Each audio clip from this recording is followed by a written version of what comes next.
I want to start this vlog with a warm welcome to all the new hermits who joined the circle.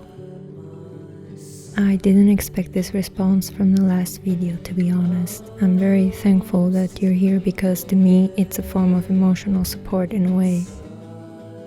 When I started this channel last year, I didn't have any plans in mind if I wanted to create a platform or become a full-time content creator / influencer, and I still don't.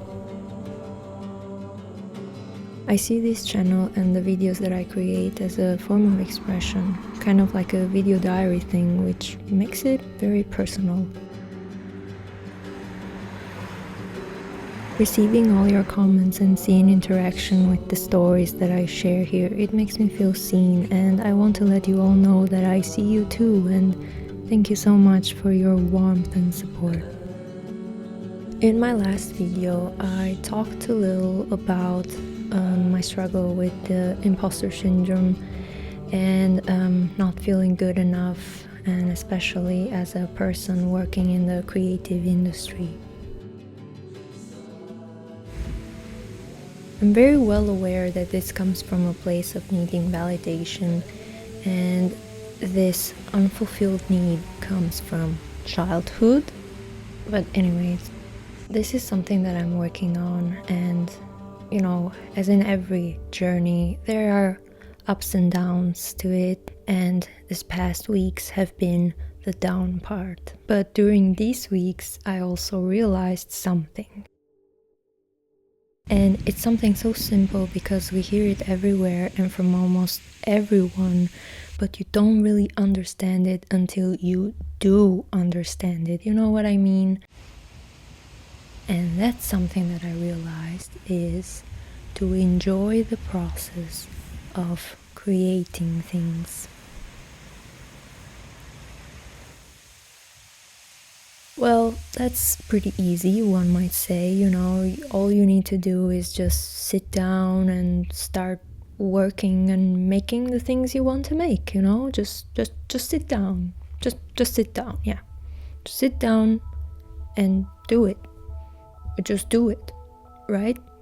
And this is how you start putting pressure on yourself.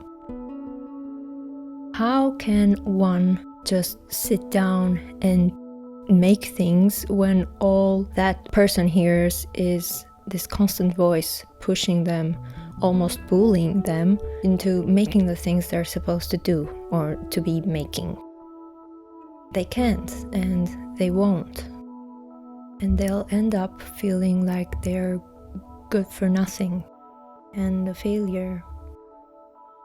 I get scared because I can't really control the outcome of my work process, and for the brain that is scary because the brain is made to protect us. The unknown is automatically scary, so the brain doesn't let us get out of the comfort zone. And that's how I withdraw and decide to stay in my comfort zone. But is it really comfortable to stay in one place and ask myself, what if? And so I start bullying myself for not doing the things that I said I would do, and the cycle continues.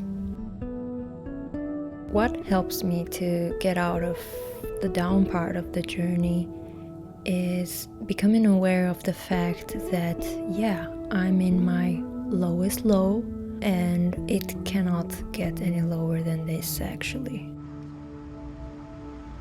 And I swear this just works like magic. I guess it's because I kind of take a step back to see the whole situation as an outside viewer, and once I'm aware of what is happening, I can slowly recenter myself. Like, for example, I remind myself, hey, you remember when you thought you would never graduate from university and then you did, right? Nice, huh? Remember when you wanted to get the German visa and then you did? Look at you now. You have a job. You live in an apartment, you have food, you can enjoy a cup of coffee in the morning, you can go for a walk to the park. You get to create things, and you get to be yourself without any worries, and that is a privilege nowadays. These words slowly bring me back to my center, and I start moving on from there. I remind myself that I can make things, and that these things that I make don't have to be identical to anyone else's, because I'm having my own experience and I have my own way of expression. How people perceive me or the things that I create is not under my control. They are having their own experience. And the thought of not controlling the outcome of the reaction of others is so relieving. I can breathe freely